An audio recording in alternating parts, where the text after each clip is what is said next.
하나님께 대하여 살아있는 삶이란 제목으로 오늘 나누겠습니다. 오늘 부활절입니다. 오늘 부활절은 기쁜 날이고 또 하나님께서 우리에게 주신 소망을 나누는 날인데 어쩌면 지금의 이 상황은 함께 예배드리지 못하고 있는 상황이고 또 날마다 또 1000명 이상의 사람들이 죽어가고 있는 이 상황 가운데 우리가 함께 또 부활절 예배를 드리게 됩니다. 또 부활절이 또 공교롭게도 이 코로나가 가장 정점에 있는 그 시기에 함께 있어서 마음이 더 무거운 날이기도 합니다. 또 이런 일들이 남의 일들만이 아니라 우리의 이야기도 될 수 있다는 그 불안과 걱정이 또 우리 가운데 있다는 것이 또 우리의 실정입니다. 사실 부활이라는 것은 사망 권세를 이기시고 살아나신 예수님을 기념하는 것입니다. 그런데 지금 우리 주위에 사망 권세가 있고 죽음의 권세가 있는 것을 보면서 우리가 살아가고 있는데 이런 사망 권세, 죽음 권세 앞에서 우리가 어떠한 자세를 취할 수 있을까를 오히려 돌아볼 수 있는 시간이 되는 것 같기도 합니다. 우리가 죽음의 권세, 사망의 권세가 이렇게 우리 앞에 다가오다 보니까 우리의 일상이 깨어지고 관계가 단절이 되고 우리의 힘으로는 이길 수 없다는 좀 좌절이 들기도 합니다. 우리가 이렇게 죽음 앞에서 좌절하게 되고 죽음 앞에서 두려워하게 되는 이유는 죽음이라는 것은 단 한 번의 경험이기 때문입니다. 우리 중에 아무도 죽은 사람이 없습니다. 죽어본 사람이 없습니다. 우리 중에는 죽을 뻔한 사람은 있습니다. 그런데 죽은 사람은 아무도 없습니다. 여러분이 지금 예배를 보신다는 것은 여러분은 살아 있다는 것입니다. 그러니까 죽음은 한 번이기 때문에 두려울 수밖에 없고 한 번이기 때문에 피할 수 있으면 피하고 싶은 것이 죽음입니다. 우리가 이렇게 코로나19가 발생한 가운데 사회적 거리를 두고 함께 모이지 못하는 것은 그냥 병에 걸린 것이 무서워서가 아니라 죽을까 봐라는 것입니다. 만약에 치료약이 있다면 코로나19가 두려울 필요가 없을 것입니다. 그런데 치료약이 없기 때문에 치료약이 없는 관계로 죽음이 올 수 있기 때문에 우리는 두려워하고 걱정하고 불안해하는 것입니다. 우리가 죽음을 두려워한다, 죽음 앞에 벌벌 떤다, 그것은 절대로 비난할 일이 아닙니다. 절대로 믿음 없는 일이 아닙니다. 죽음의 잔은 누구나 넘어갈 수 있으면 넘어갈 수 있는 것이 죽음의 잔이고 넘어가고 싶어하는 것이 죽음의 잔입니다. 예수님도 죽음 앞에서 예수님도 우시고 예수님도 심한 통곡과 하나님 앞에서 눈물로 기도하셨다는 것을 보면 죽음은 어느 누구에나 두렵고 힘든 일입니다. 그래서 이렇게 죽음은 두렵고 힘들고 피하고 싶은 일이기 때문에 많은 종교에서 죽음에 대한 이야기를 많이 합니다. 죽음에 대한 이야기를 많이 하면서 그 죽음에 대한 두려움을 조금이라도 삭감시키려고 합니다. 기독교도 죽음에 대해서 많은 이야기를 합니다. 그래서 기독교가 죽음에 대해서 많은 이야기를 하는데 기독교의 죽음과 함께 항상 나오는 단어 중에 하나는 부활이라는 것입니다. 부활을 이야기할 때도 죽음이 나오고 죽음을 이야기할 때도 부활이 나오는 것이 기독교의 신학의 특징입니다. 그럼 부활은 기독교 신앙의 핵심입니다. 근데 부활이 기독교 신앙의 핵심인 이유는 부활은 죽음에 대한 정의, 죽음을 맞이하는 자세, 죽음을 바라보는 시선을 바꾸는 힘이 있기 때문입니다. 부활 앞에는 반드시 죽음이 전제가 되는데 부활은 한없이 무섭고 두려운 그 죽음을 소망의 도구로 바꾸는 힘이 있습니다. 부활은 죽음이 끝이 아닌 과정으로 바라보게 하는 힘이 있습니다.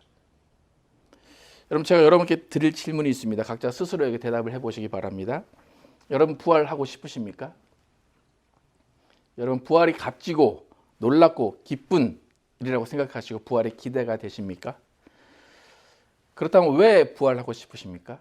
부활하고 싶으신 이유가 뭡니까? 여러 가지 예상되는 대답은 부활하면 예수님을 만날 수 있기 때문에, 천국 갈 수 있기 때문에, 죽음에서 일어날 수 있기 때문에, 다시 누군가를 만날 수 있기 때문에 라는 생각을 하게 될 것입니다. 또 예수님과 영원히 살 수 있을 것이다 라는 어떤 기대감이 있기 때문에 부활하고 싶어요 라고 이야기할 겁니다. 그러니까 모든 기독교인들은 부활을 기대할 것입니다. 근데 사실 제가 이제 이렇게 많이 돌아보면 부활의 의미에 대해서 정확히 알고 있는 사람이 많지 않은 것 같아요. 부활이 어떤 것인가? 부활의 정의가 무엇인가? 여러분, 부활의 정의가 뭘 것 같습니까? 부활은 이것이다 라고 남에게 설명해 준다면 부활은 이거다 라고 여러분 정의하고 설명해 줄 수 있으십니까? 많은 사람이 알고 있는 부활의 정의는 다시 사는 것이다 라는 거죠. 그러니까 많은 기독교인들이 부활이 뭡니까? 라고 할 때 죽었다가 다시 살아나는 거야 라고 많이 이야기를 합니다. 근데 기독교의 부활은 그저 죽었던 자가 다시 살아나는 것이 아닙니다. 만약에 죽었던 자가 다시 살아난다, 그것이 그냥 기독교의 부활이다 그러면 불교의 윤회나 부활이나 별 차이가 없을 겁니다. 불교도 다시 태어난다라고 이야기합니다. 윤회라는 것이 다시 태어난다. 그래서 죄를 지은 자는 이 땅에서 좀 잘 못 산 사람들은 뭐 개미나 아니면 천한 것으로 태어나고 잘 살고 선하게 산 사람은 사람으로 태어난다는 것이 윤회입니다. 그것도 다시 살아나는 것입니다. 기독교도 다시 살아난다라고 하는 것 그것만으로 부활을 이야기한다면 불교의 윤회와 기독교의 부활은 별 차이가 없는 것입니다. 기독교의 부활의 진정한 의미는 죽음에서 다시 살아난 후에 그 죽음, 우리가 두려워했던 그 죽음을 다시는 경험하지 않는다는 것이 있습니다. 다시 말해서 죽음을 경험한 사람이 다시 살아난 후에 다시는 영원히 죽음을 맞지 않는다는 것이 기독교 부활의 핵심입니다. 그러니까 다시 살아나는 것보다 중요한 것이 뭐냐면 다시는 영원히 죽음을 경험하지 않는다는 것입니다. 다시는 죽음의 권세 앞에 무릎 꿇지 않는다는 것이 기독교 부활의 핵심입니다. 그렇다면 왜 기독교 부활의 핵심이 다시 살아나는 것 그 이상으로 다시 죽지 않는 것에 있는 것일까? 기독교 부활의 핵심은 다시 살아난 그것이 아니라 다시 죽지 않는 것에 있는 이유가 뭘까? 여러분, 인류 가운데 죽었다가 다시 살아난 사람이 있을까요? 없을까요? 죽었다 다시 살아난 사람이 있을까요? 없을까요? 여럿이 있습니다. 멀리 찾지 않은 성경에도 너무 많은 사람이 죽었다가 다시 살아났습니다. 나사로도 죽었다가 살아났습니다. 사르밧 과부의 아들도 죽었다 살아났습니다.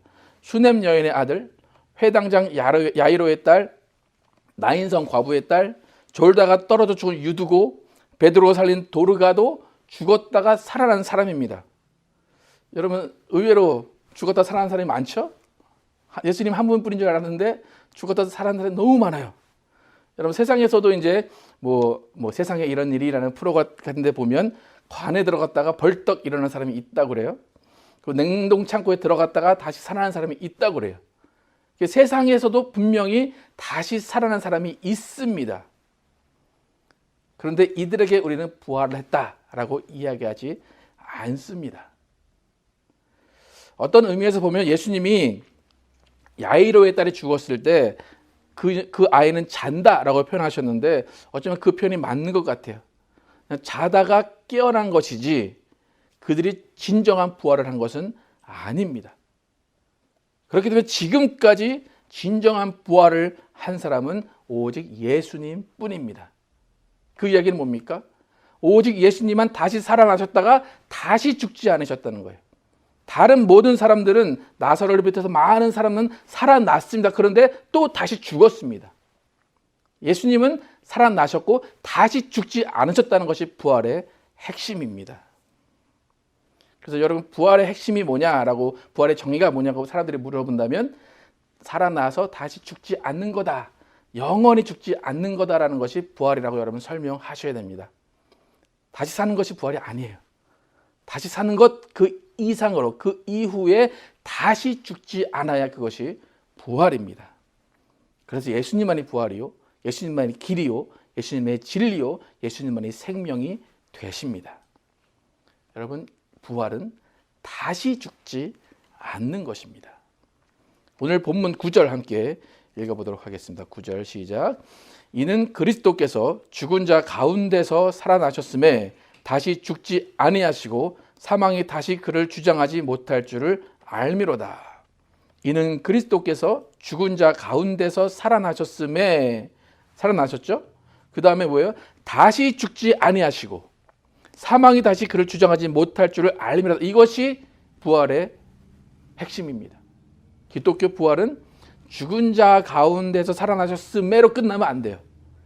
기독교의 부활은 죽은 자 가운데서 다시 살아나셨음에 그 다음에 다시 죽지 아니하시고 사망이 다시 그를 주장하지 못한다는 것이 기독교 부활의 핵심입니다. 여러분, 우리가 부활을 꿈꾸는 이유, 부활을 기대하는 이유는 단순히 죽었다가 눈을 뜨기 위한 것이 아닙니다. 부활이라는 것은 다 사망이 다시 우리를 주장하지 못하는 상태로 가야 그것이 부활입니다. 다시 죽지 않는 것, 그것이 부활입니다. 만약에 오늘 유튜브를 통해서 제 설교를 처음으로 들으시는 분이 있다면, 또 만약에 부활의 예수를 믿고 있지 않은 분이 있다면, 부활절을 맞이해서 제가 여러분에게 드리고 싶은 이야기는, 여러분, 이 세상에서 죽고 싶지 않은 것 좋습니다. 이 세상에서 죽고 싶지 않고 이 세상에서 계속해서 장수하며 살고 싶어하는 것, 그것은 또 하나님이 주신 우리의 또 그 마음입니다.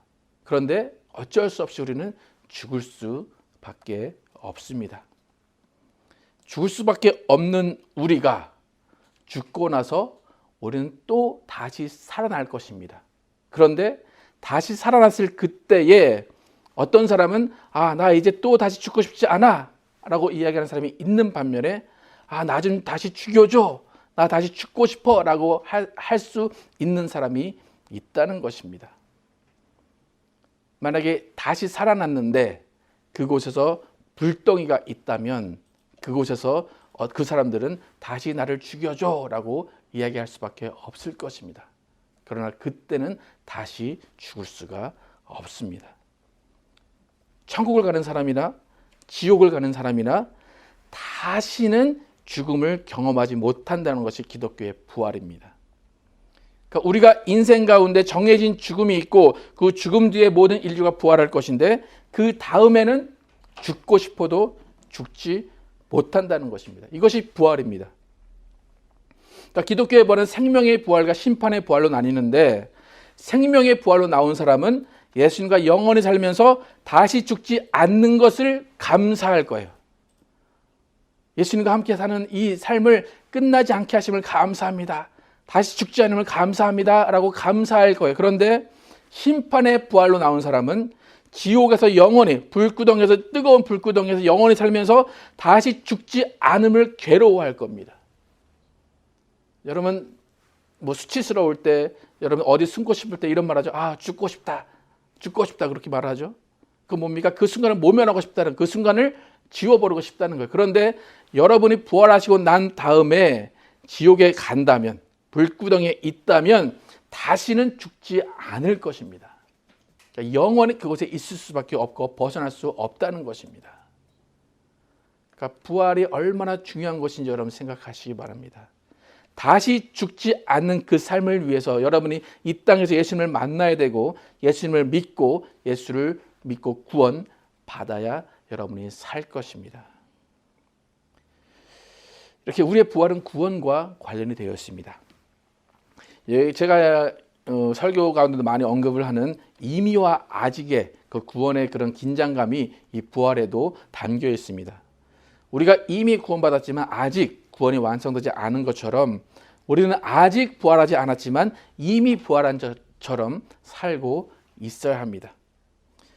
바울은 오늘 본문에서 부활한 자처럼 살아가는 것에 대해서 이야기하는데, 하나님께 대하여 살아있는 자가 어떻게 살아야 하는지를 알려줍니다. 10절과 11절 함께 읽도록 하겠습니다. 10절 11절 시작. 그가 죽으심은 죄에 대하여 단번에 죽으심이요 그가 살아계심은 하나님께 대하여 살아계심이니 이와 같이 너희도 너희 자신을 죄에 대하여는 죽은 자요 그리스도 예수 안에서 하나님께 대하여는 살아있는 자로 여길지어다. 바울이 우리에게 말합니다. 그리스도 예수 안에서 우리 자신을 하나님께 대하여는 살아있는 자로 여기면서 살라고 합니다. 우리는 예수 안에 하나님께 대하여 살아있는 자들입니다. 살아있다는 것은 숨을 쉬고 먹고 움직인다는 것입니다. 움직인다는 것이 살아있다는 증거입니다. 살아간다는 것이, 삶을 살아간다는 것이 살아있는 증거입니다.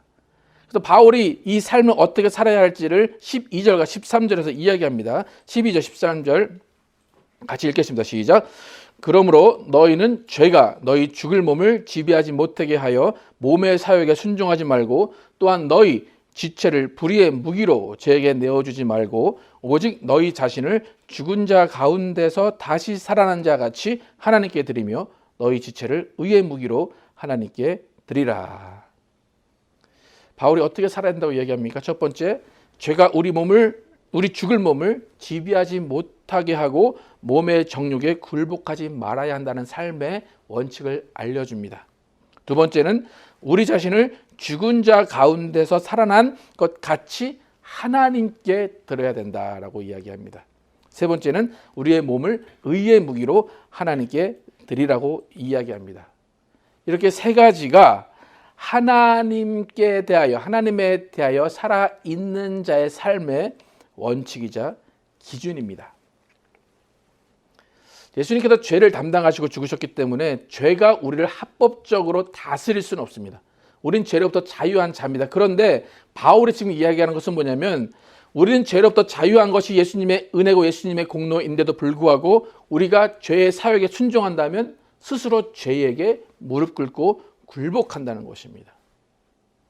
그러니까 지금 바울은 기껏해서 예수님이 피를 흘려주시고 십자가에서 우리를 구원해 주셨는데 너희는 왜 제 발로 죄 아래 들어가고 있느냐라고 경고하는 것입니다. 우리가 구원받았지만 아직 구원받은 자처럼, 아직 구원받지 못한 자처럼 살아가고 구원을 이루는 삶을 살아야 되는 이유가 여기 있습니다. 우리는 죄에 대해 죽은 자와 같이 살아야 되고 부활하진 않았지만 부활한 자처럼 살아가야 되는 것입니다. 여러분 어떻습니까? 지금 여러분의 모습이 죽은 자 가운데서 살아가고 있습니까? 아니면 살아난 자 같이, 예수님 안에서 하나님께 대하여 살아난 자 같이 살고 계십니까? 여러분 교회가 죽은 자 가운데 다시 살아난 자들의 모임 같습니까? 아니면 여전히 욕심에 찌들고 정욕에 찌들고 싸우고 다투고 그러한 그 불의의 무기로 뭉친 그런 사람들이 있는 모임 같습니까? 어떻습니까? 우리가 부활절에 예수 사셨다라고 외쳐봐도 지금 만약에 우리가 죽은 자 가운데서 다시 살아난 자 같이 살지 않고 오히려 내 욕심을 채우고 불의의 무기로 내 육체를 드리고 있다면 우리는 부활과 상관없는 자들일 수도 있습니다. 지금 바울은 다시 사는 것에 대해서 얘기하는데 다시 사는 것을 천국에 가서 살아라 그렇게 얘기하는 것이 아니라 천국에서 부활해서 잘 살아라 그것이 아니라 지금 다시 살아난 자처럼 살고 있어라 라고 이야기합니다. 우리 몸을 의의 무기로 드려라라고 이야기하고 있습니다. 여러분 부활은 연합입니다. 예수님이 죽으셨고 예수님이 부활하신 것처럼 우리도 예수와 함께 죽고 예수와 함께 부활하는 것입니다. 그렇다면 이 삶은 예수와 함께 살아야 됩니다. 8절 함께 한번 읽어보도록 하겠습니다. 시작. 만일 우리가 그리스도와 함께 죽었으면 또한 그와 함께 살 줄을 믿노니. 이 살 줄, 이것은 천국에서만을 의미하지 않습니다. 예수님은 지금도 살아계십니다. 그렇다면 지금 예수와 함께 우리가 살고 있어야 됩니다. 여러분 예수님은 나중에 천국 가서 만나는 분이 아닙니다. 여러분 지금 예수를 만나고 있어야 됩니다. 예수님이 부활하셨다면 우리도 지금 부활한 자 같이 예수님과 함께 살고 있어야 됩니다. 죄와 싸워야 되고 의의 무기로 우리를 드려야 됩니다. 여러분이 일상에 살 때에 여러분의 손, 여러분의 발, 여러분의 입, 생각, 행동이 의의 무기입니까? 아니면 여러분의 손과 발, 행동, 입, 생각들이 남을 해치고 남을 상처 주고 교회를 이간질하고 사회를 멍들게 하는 불의의 무기입니까? 여러분의 삶이, 여러분의 육체가, 여러분의 지체가 의의 무기인지 불의의 무기인지를 다시 한번 점검하시기 바랍니다. 불의의 무기가 뭔가, 의의 무기가 뭔가라고 많이 좀 헷갈려 하실 분들도 있는데, 그냥 불의의 무기가 뭔가를 우리가 이렇게 좀 쉽게 제가 설명을 해드리면, 우리 주위에 언제 터질지 모르는 시한폭탄 같은 분들이 있습니다.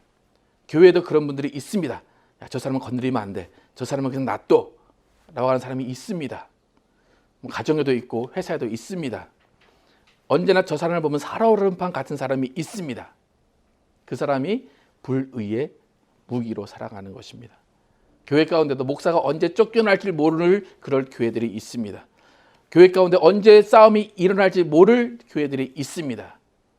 그런 교회는 불의의 무기들이 더 많은 곳입니다. 여러분, 예수님의 부활을 기뻐하시고 예수님의 부활을 감사한다면 여러분은 예수님과 함께 부활한 자 같이 살고 있어야 됩니다. 세상과 구별된 삶, 부활한 자의 삶을 여러분이 살고 계셔야 됩니다. 예수님의 사람으로, 예수님과 함께 예수님을 닮은 사람으로 살아가야 됩니다. 여러분, 교회에서 싸움 따기 되지 마시고 오히려 미련한 양이 되시기를 축복합니다. 예수님과 영원히 살면서 다시는 죽지 않을 그 삶을 약속받았다는 것이 얼마나 축복인지를 느끼고 사시기 바랍니다. 여러분, 만약에 여러분 로또 당첨돼서 기뻐하고 있는데 누군가 여러분의 시비를 걸고 누군가 여러분에게 나쁜 말을 하면 여러분은 별로 기분이 안 나쁠 겁니다. 왜냐하면 로또 생각만 하기 때문에 여러분 기분이 안 나쁠 겁니다. 여러분, 예수님과 함께 부활해서 영원히 살 겁니다. 그러면 그 영원히 죽지 않는 그때를 생각하면서 여러분은 지금 모든 어려움을 이겨낼 수가 있습니다. 여러분, 생명의 부활은 우리에게 소망이 됩니다. 우리가 이 땅에 아프고 죽음이 있을지라도 다시 부활해서는 다시는 죽지 않는 그 천국, 그 예수님의 곁이 있다는 것, 그것이 우리에게는 참된 소망입니다. 여러분, 천국 갈 날 멀지 않았습니다. 많아야 50년, 한 40년, 어떤 분은 30년 남았습니다.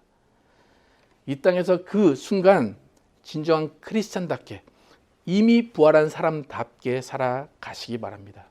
관용을 베풀고 여유와 감동과 유연성을 보이면서 남들에게 손가락질 받지 않고 이 땅에서 오히려 천국을 이루며 사시기를 축복합니다. 우리 모든 생명의 부활로 예수님과 함께 살면서 다시는 죽지 않는 삶을 살 것입니다. 여러분, 혹시 여기 부활한 다음에 나 좀 다시 죽여줘, 나 좀 다시 죽여줘 그럴 사람 없죠, 그죠? 부활하는 것은 기쁜 일이고 부활 그 다음은 영원한 행복이 있어야 됩니다. 지옥에 가서 불구덩이에 가서 나 좀 다시 죽여줘 라고 하는 그런 사람이 나오면 안 됩니다. 여러분, 예수와 함께 죽고 예수와 함께 사는 부활의 삶, 하나님에 대하여 살아있는 자의 삶을 사시기를 축복합니다. 여러분의 부활은 지금 살아계신 주와 함께 있는 것입니다. 살아계신 예수님이 지금 여전히 하나님께 대하여 살아계신 것처럼 우리 모두는 그리스도 예수 안에서 하나님께 대하여 살아있는 자로 살고 진정한 부활의 삶을 누리시는 여러분과 제가 되기를 예수의 이름으로 축복합니다.